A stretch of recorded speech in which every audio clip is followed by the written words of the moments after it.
আসসালামু আলাইকুম। Just and জিনিয়াসের পক্ষ থেকে আপনাদেরকে স্বাগত জানাচ্ছি। আমাদের সঙ্গে আজকে আছেন বাংলাদেশ প্রাইভেট পাওয়ার প্রডিউসার অ্যাসোসিয়েশনের প্রেসিডেন্ট ডেভিড হাসান।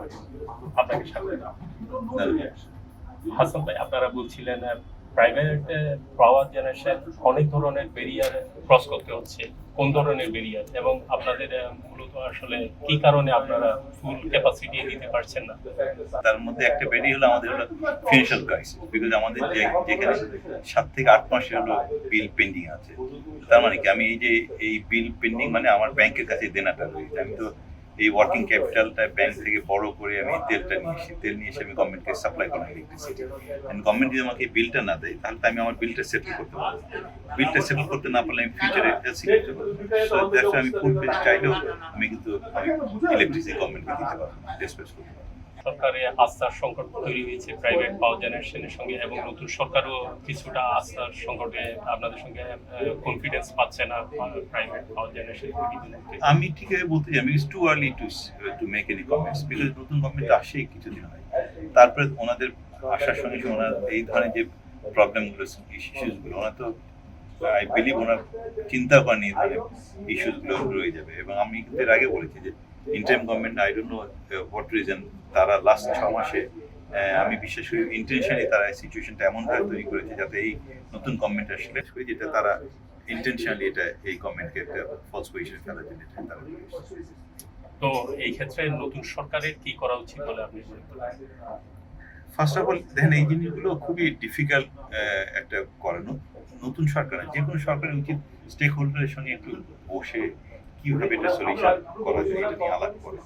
আমরা কিন্তু একটা বড় স্টেক, আমরা সাপ্লায়ার, তাই না? আমাদের সঙ্গে গভর্নমেন্টে বসা উচিত, মানে কিভাবে করা যেতে হবে।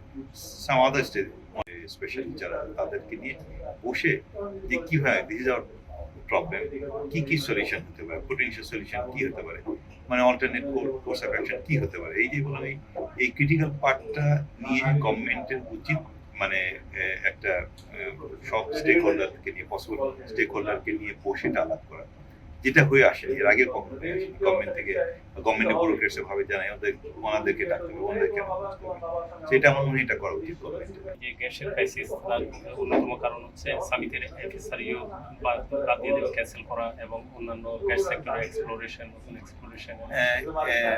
সামিটের এফএসআরইউটা আসবে যখন আমার গ্যাস আসবে, আমি দিতে পারছি না। দ্যাট মিনস এখনো পর্যন্ত আমার যে পরিমাণ গ্যাস ইম্পোর্ট, এটাকে হলো মেয়ারলি, মানে যদি বলে কাটে আমরা ডেলিভারি করতে পারছি। বাট এর বেশি গ্যাসের রিকোয়ারমেন্ট হলেই আমার এফএসআরইউ না থাকলে আমি নিতে পারবো না। অর্থাৎ আমার গ্যাস আমি কিনলেও আমি গ্যাসটা হলো পাইপলাইন নিতে পারবো।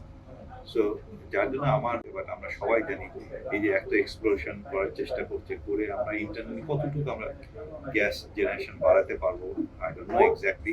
যদি বাড়াতে পারে ভালো। আপনি এক পর্যায়ে ফ্রাস্ট্রেশন বলছিলেন, আপনি এক পর্যায়ে হয়তো আমি পুল আউট করে চলে যেতে পারি প্রাইভেট সেক্টরে, আমার অন্য ব্যবসা আছে, কেন এই ধরনের ফ্রাস্ট্রেশন? এবার ইনভেস্টমেন্ট করলাম, তারপরে তো ইনভেস্টমেন্টের তো রিটার্ন ইজ মিনিমাম। যে কোনো আমাদের অন্যান্য ব্যবসা থেকে এই ব্যবসায় অনেক মিনিমাম। সেকেন্ড থিং, লোকজনের কিন্তু একটা পারসেপশন, মানে সোসাইটি বলেন বা অন্য যে আমরা অনেক টাকা পয়সা করছি ইলিগালি। হয়তো আমি অস্বীকার করবো না, কিছু কোম্পানি বা কিছু প্রজেক্ট তারা করতে পারে, এবং এটা কিন্তু আমরা সবসময় বলেছি গভর্নমেন্টের উচিত সেগুলোকে ফাইন্ড আউট করে তাদেরকে ধরা, তাদের অ্যানালিসিস করা। বাট গভর্নমেন্ট ঢালাওভাবে সব ব্যবসায়ী, মানে সব আইপিপি মানে তারা মানে খারাপ, বা সব আইপিপি তারা হলো এটা খুব মানে খারাপ, আমি বিশ্বাস করি। তো যাদের এটার থেকে আমি ব্যক্তিগতভাবে বিশ্বাস করি যে ব্যবসা করবো, রেসপেক্ট থাকতে হবে। ব্যবসা মানে শুধু টাকা পয়সা তো আপনি অন্যভাবে কামাই করতে হবে। যদি রেসপেক্ট না থাকে ওই ব্যবসা আপনি কেন করবেন? দ্যাটস মাই পার্সোনাল মানে ফ্রাস্ট্রেশন, মানে রেসপেক্ট থাকা দরকার আমি মনে করি। গত সরকারের আমলে একটা রিভিউ কমিটি গঠন করেছে, এবং তারা বলছে প্রাইভেট সেক্টরে যেসব চুক্তি হয়েছে অধিকাংশ ইনকনসিস্টেন্ট। এখন যদি নতুন সরকার বলে, অবশ্যই গভর্নমেন্ট ডাকলে কেন বলবো না? গভর্নমেন্ট যদি আমাদেরকে ডাকে, আমি শিওর যে কোনো কোম্পানি না করবে না। গভর্নমেন্ট যদি প্রপার হলো এই ব্যাপারে যে রিভিউ, এটা যদি লিগালি কাউকে ধরতে পারে বা আটকাতে পারে, করতে পারে, অ্যামিকেবলি হতে পারে। লিগালি হয়তো ফাইন্ডিংস আছে অ্যাজ পার, কিন্তু এটা করতে অ্যামিকেবলি বলতে পারে, হ্যাঁ আমরা জানি যে এখানে এই প্রবলেমটা হয়েছে, তোমরা হলো বেশি টাকা নিয়েছে, অর্থাৎ এটা আমরা রিভিউ করতে চাই, আমরা এটা চেঞ্জ করতে করতে পারে। এটা তো কোনো মানে এটা তো নাথিং টু লুজ। এখন প্রাইভেট সেক্টরে মোট পাওয়ার জেনারেশন কত এবং কত দিতে পারছেন? আমরা তো আমি ফার্স্ট অফ অল আমাদের টোটাল ক্যাপাসিটি কিন্তু আপনার অলমোস্ট বলা যায় 45% কিন্তু প্রাইভেট সেক্টর থেকে দেওয়া, মানে ক্যাপাসিটি। তো এইখান থেকে তো মানে এই মুহূর্তে আমি যদি বলি হয়তো 30% 35% দেওয়া হচ্ছে। বাকিটা কেন দেওয়া সম্ভব? বাকি এখনো পর্যন্ত ডিমান্ড ক্রিয়েট হয়নি। আপনি জানেন যে 13,000 গতকাল বোধহয়, সেগুলো অটোমেটিকলি এখন গভর্নমেন্টের যে ক্যাপাসিটি সেটা কিন্তু এক্সস্টেড, বাট এটা গভর্নমেন্ট এখানে খুব বেশি যেটাই নিবে প্রাইভেট সেক্টর। তো আপনাদের বকেয়া বিল যদি না দেয় আপনারা কি সক্ষমতা আছে চালিয়ে যেতে? ওই যে আমরা যেটা বলছি, আমরা হয়তো এপ্রিলের 10 আমাদের এখন করতে যে সক্ষমতা আছে, বোধহয় গত সপ্তাহে রিপোর্টকে 1,30,000 মেট্রিক টন দিয়েছে ছিল আমাদের সমস্ত আইপিপি। তো এটা দিয়ে 7-8 দিন ঈদের বন্ধ থাকবে, তো লো ডিমান্ড থাকবে। তো এটাকে ফ্যাক্টর করে আমি যদি মনে করি 10th April middle of April পর্যন্ত আমাদের কাছ থেকে সাপোর্ট দিতে পারবো, এরপরে আর। বাট আমি আপনাকে একটা জিনিস মনে করি যে যদি আজকে যদি আমাকে টাকাও দেন, তেল নিয়ে সেটা ব্যবহার করি যেতে মিনিমাম 40 ডেজ লাগে। অর্থাৎ আমি যদি আজকে 9 তারিখ, কালকে 10 তারিখ, আমি যদি 10 তারিখেও যদি বিলটা পাই, তাহলে 10ই মাসের শুরুতে এই তেলটা অ্যাভেলেবেল। আমার কিন্তু ওই যে বললাম 10 দিন আর 1 সপ্তাহে কিন্তু আমি রিস্ক থেকে যাবো। এখন আপনি যদি মনে করেন আমি এই সপ্তাহে দিব না, সামনের সপ্তাহে দেবো, তাহলে আরো এপ্রিলের শেষের দিকে, বাই দিস টাইম এপ্রিলের 10th তো আমাদের এক্সস্ট হয়ে যাবে। যদি যেইভাবে ডিমান্ড বাড়ছে, তো সেক্ষেত্রে কিন্তু আমরা মিড অফ এপ্রিল থেকে আমরা লোডশেডিং ধরে নিলাম আপনাদেরকে ফুল পেমেন্ট করে দিব, এই যে ইসরায়েলের ইরান যুদ্ধে আপনারা কি তেল আনতে পারবেন? অল্টারনেটিভ কোনো তেলগুলো আসে সিঙ্গাপুর থেকে। সিঙ্গাপুর থেকে বিভিন্ন বড় বড় অয়েল কোম্পানিগুলো তারা নিয়ে এসে সিঙ্গাপুরে তারা স্টক করবে এখান থেকে। মানে আমরা ডিফারেন্টলি আমাদের বিলগুলোকে আমরা নিয়ে আসতে পারবো, আমরা বিশেষ করে বিকজ আমাদের সঙ্গে কিন্তু ওই হরমুজ প্রণালী কোনো মানে রিলেশন, এটা অলরেডি এইখানে আছে। দেন মালয়েশিয়া থেকে বা বিভিন্ন যে মানে আপনার রিফাইনারিগুলো থেকে তারা হলো এই ইয়েগুলো অয়েল ইয়ে থেকে তারা এখানে পাঠিয়ে আসে। পলিসি চেঞ্জ হতে থাকে, এই ক্ষেত্রে কি ব্যবসায়ীরা কনফিডেন্স পায়?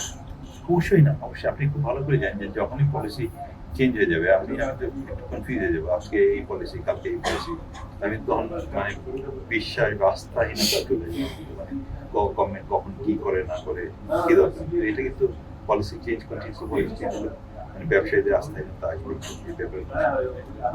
গত সরকারের পলিসি চেঞ্জের কারণে কি কোনো পাওয়ার প্ল্যান্ট পুল আউট করে চলে গেছে? কত পাওয়ার প্ল্যান্ট প্রাইভেট সেক্টরে না, এটা তো একটা কন্ট্রাক্ট থাকে, বাট আমি আপনাকে বলি যে এই যে গভর্নমেন্ট প্রায় কত 1000 মেগাওয়াটের জন্য সোলার পাওয়ার প্রজেক্টটি হলো 37টা পাওয়ার, মানে টেন্ডার কল করলো গভর্নমেন্ট। এটি বোধহয় 700 কি 800 মেগাওয়াট, 5000 মেগাওয়াটের বোধহয় 5000 কি 9000, 5000-এ মাত্র 900 মেগাওয়াট, মাত্র 900 মেগাওয়াট পার্টিসিপেট করেছে, অ্যাওয়ার্ড করতে পেরেছে। This are all local company. That means এই যে আস্থাহীনতার কারণেই কিন্তু বিদেশি কোম্পানি এই জায়গাগুলোতে আসে। যদিও আপনি যদি দেখেন যে আমাদের ট্যারিফ কিন্তু reasonably high, good tariff, but তারপরে আসবে না, কারণ আপনার ইনভেস্টমেন্ট রিস্ক, যার জন্য এখানে আসতেই পারে না। আমরা যেহেতু লোকাল কোম্পানি, আমরা এই দেশে থাকি, এই দেশের সান অফ সয়েলস, আমরা হলো কি আমরা রিস্ক নিব, বিদেশিরা এখানে আসবে না, ইনভেস্টমেন্ট পারবে না। নতুন সরকারের কাছে আপনাদের এক্সপেকটেশন এই জিনিসগুলোকে কত মানে স্ট্রাকচার করা যায়, আপনারা কত ডিসিপ্লিন করা যায়, এবং যদি বলুন যে আমাদের সঙ্গে যদি গভর্নমেন্ট বসে, স্টেক হোল্ডার নিয়ে বসে, আমরা আগামী 5 বছর 10 বছর 15 বছর আমাদের এনার্জি মানে পলিসিটা কি হবে, একটা রোড ম্যাপ আমরা তৈরি করে করতে পারি, উড়ানবইভাবে আমরা এগোতে পারি সবাইকে নিয়ে। আপনাদেরকে মিডিয়া থেকে আসলো থাকলো, কিছু স্পেশাল তারা থাকলে ডিসকাশন অসুবিধা করতে আমরা একটু কনফিউশন ড্র করতে আমরা সেইভাবে আমরা এগোতে পারি। থ্যাংক ইউ জাস্ট এনার্জি সঙ্গে থাকার জন্য অনেক আপনাকে ধন্যবাদ।